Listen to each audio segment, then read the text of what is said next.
BTS BTS BTS, মানুষ কেন এত পাগল বিটিএস নিয়ে? ইন্টারনেটে গেলেই I purple you, purple heart emoji, আর তুমি যদি বিটিএস সম্পর্কে নেগেটিভ কিছু কমেন্ট করেছো, ব্যাস বিটিএস আর্মিগুলো খেপে যায়। তারপর ভাবলাম এটা নিয়ে একটু জানা দরকার, কেন একটা জেনারেশন শুধুই পাগল একটা মিউজিক ব্যান্ডের জন্য। তারপর ইন্টারনেট ঘেটে আমি বিটিএস সম্পর্কে এমন কিছু ফ্যাক্ট জানলাম সেটা তোমাদেরও জানা দরকার ট্রোল করার আগে। আমরা যদি ভারতের দিকেই তাকাই, তোমরা বিটিএস আর্মিদের ডেডিকেশন দেখলে অবাক হয়ে যাবে। আসামের বন্যা হোক বা কোনো ন্যাশনাল ক্রাইসিস, এই ফ্যানরাই বিটিএস এর নামে লাখ লাখ টাকার ফান্ড রেজ করে ফেলেছিল। কেউ আবার বিটিএস মেম্বারদের নামে নক্ষত্র কিনছে, কেউ আবার বিটিএস মেম্বারের জন্মদিনে মুম্বাইয়ে কোটি কোটি টাকা খরচা করে বিলবোর্ড দিচ্ছে। আমাদের দেশেই কোরিয়ান ল্যাঙ্গুয়েজ শেখার একটা ইকোনমি তৈরি হয়েছে, আর এই জেনজি গুলো মশলা জাতীয় আনহেলদি ফুড ছেড়ে র্যামেন খাচ্ছে শুধুমাত্র একটা ব্যান্ডের জন্য।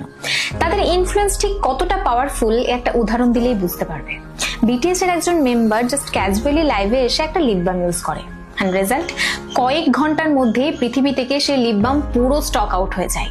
তারা যে সমস্ত জায়গায় তাদের মিউজিক ভিডিওগুলো শুট করে, সেই সমস্ত জায়গায় প্রায় লাখ লাখ টুরিস্ট ঘুরতে আসে শুধুমাত্র সেই জায়গাটা দেখার জন্য। একেই বলে গ্লোবাল সফট পাওয়ার। অনেকে হয়তো এটাকে পাগলামি বলবে, কিন্তু কখনো ভেবে দেখেছো যেখানে পপ মিউজিক মানেই ছিল গ্ল্যামার, সেখানে বিটিএস কথা বলে সেলফ লাভ এবং মেন্টাল হেলথ নিয়ে। একটা দেউলিয়া প্রায় কোম্পানি থেকে উঠে এসে হোয়াইট হাউসে স্পিচ দেওয়া, এই স্ট্রাগলটাই জেনজিকে মোটিভেট করে। তারা তাদের ফ্যানদের বা আর্মিদের সাথে এমন একটা রিলেশনশিপ তৈরি করেছে যেটা বর্তমানে লোনলি জেনারেশনের কাছে বিশাল বড় একটা সাপোর্ট সিস্টেম। আসলে আমি বুঝি না আমাদের দেশে কেন তাদেরকে নিয়ে সস্তা জোকস এবং ট্রোল করা হয়। কারণ কঠোর পরিশ্রম এবং ট্যালেন্টকে সম্মান করতে জানলে হয়তো আমরাও অনেক দূর এগিয়ে যেতাম।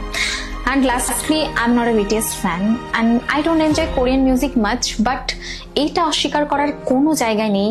They are truly incredible and talented and I respect them. আচ্ছা, কমেন্ট করে জানাও বিটিএস মেম্বারদের এই প্রভাব পজিটিভ নাকি নেগেটিভ।